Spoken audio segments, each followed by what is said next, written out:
Welcome back to another week of the Vantage Point, where we allow you to peek behind the curtain of some of the greatest minds, to know how they think, how they speak, how they interact, but most importantly, how they view the world, in hopes to inspire Nubians all across the globe to see their lives, to see the world from a different perspective, a different vantage point. So we bring on different thinkers, different scholars, philosophers, theologians, linguists, historians, professionals that have traveled many different paths, but they all come here to the Vantage Point to share with us some of the tools necessary to awaken and liberate ourselves as a collective. Now, today's conversation is not our first conversation centered around this topic, but it is always prevalent and just it's a necessary discussion for us to have. Most people don't want to talk about their relationships. They just won't do it. But it's these very relationships that has molded our past, that is shaping our future, and that will determine that's shaping our present, I should say, and determine where our future and what our future will consist of. So we have to have a conversation about it. That's how important relationships are. Now, most people won't have the conversation because to show you who I'm with or who I was with is to also reveal aspects of myself, to show who I am. So for this discussion, we're going to bring in an expert. We're going to bring forth our guest for today, who is a psychologist, a psychotherapist, and a relationship coach, Brother Hugh Mayers. Welcome, Brother Hugh Mayers. Now, just a little background on Brother Hugh Mayers. He has had a background in the prison system, and he also did some professional background, my sister. I'm sorry. Professional background, that is. Yes, a professional background. Oh yeah, he wasn't. No, okay, yeah. Let's get that straight. He's like, I wasn't locked up. I was helping the inmates. Yes. Okay. Let's be very clear. Let's go back. Brother Hugh Mayers is a psychotherapist. He's a relationship coach with over 15 years of experience. So this is his experience. And, he started his journey in the field of work in the youth prison system on suicide watch. He has become a psychological educator in secondary schools, working closely with teenage people. So I hope that cleared it up. I hope that cleared it up. So welcome, Brother Hugh Mayers. How are you today? I'm good. Pleasure to be here, my sister. Thanks for the invite. Good. Yes, it's a pleasure having you. So I'm just intrigued to know from your perspective, right? Because you're sitting at the other side of the table. And so before we get deep into questioning, just to see how the process is for you, you have people coming to you, you're sitting with people all day, you're in their heads, in their relationships, in their lives.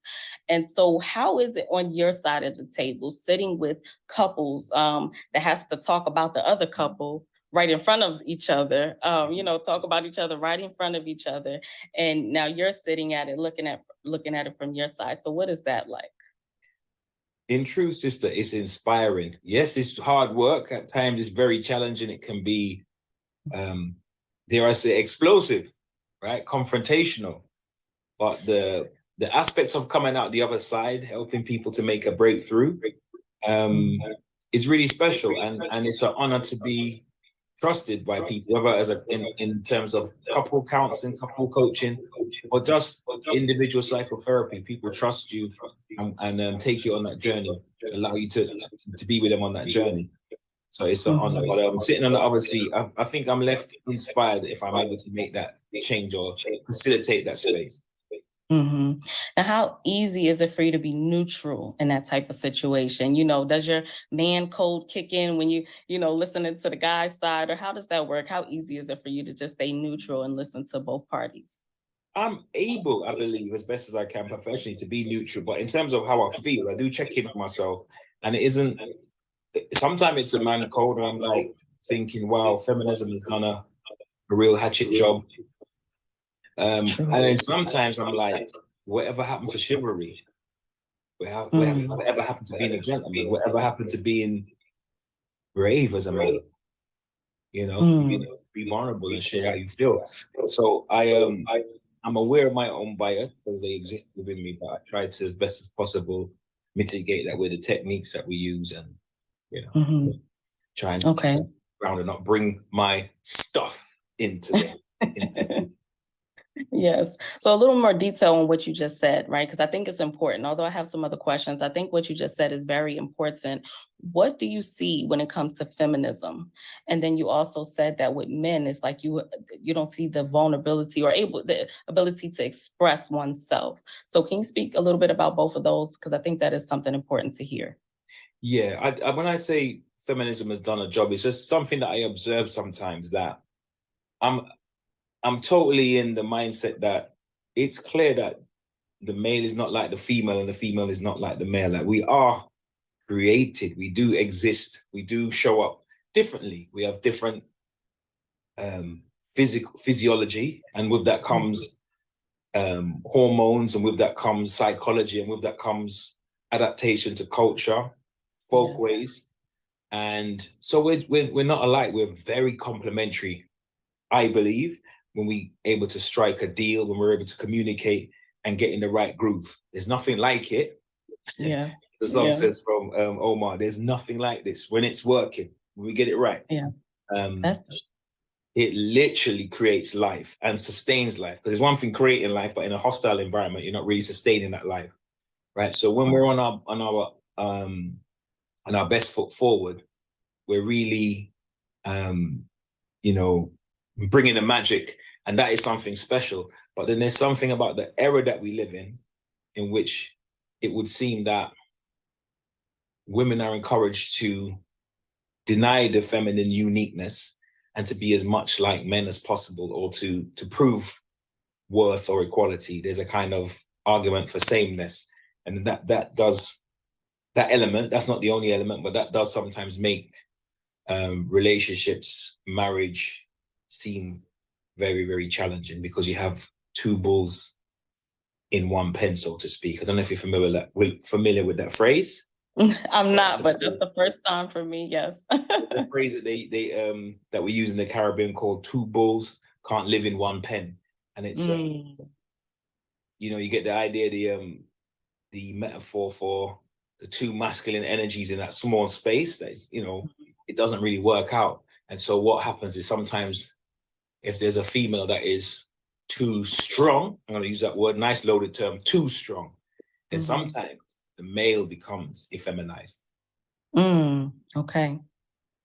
I hope everyone's taking notes. He's starting off right, and I always have my pen. So we're going to circle back around to some things. Now, speaking of exactly what you're saying, and then the masculine energy that comes into play in these relationships, it just reminds me of how we have become such a broken people, right? Surviving the African Holocaust, which has been a continuous fight for our people on a mental, physical, spiritual, and emotional level. So what would you say is the biggest dilemma as it pertains to relationships? I think that we've lost some social capital in our family structure.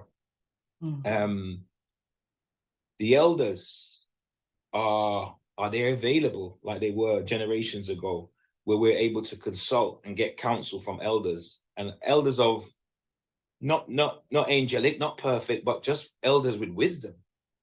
Elders that can help us to broker the peace. That sometimes, the long haul, the long term, the marriage, the long relationship, the committed relationship, this is hard work. There's downtimes. There's many victories, right? But there's downtimes. And do we have that, as I said, that social capital of those wise ones that we can lean on, that can help us to steer these challenging chapters? Like when somebody says, it's going to be all right, but this is how it plays out sometimes, young one. Like, be aware, A, B, and C, and just be cool.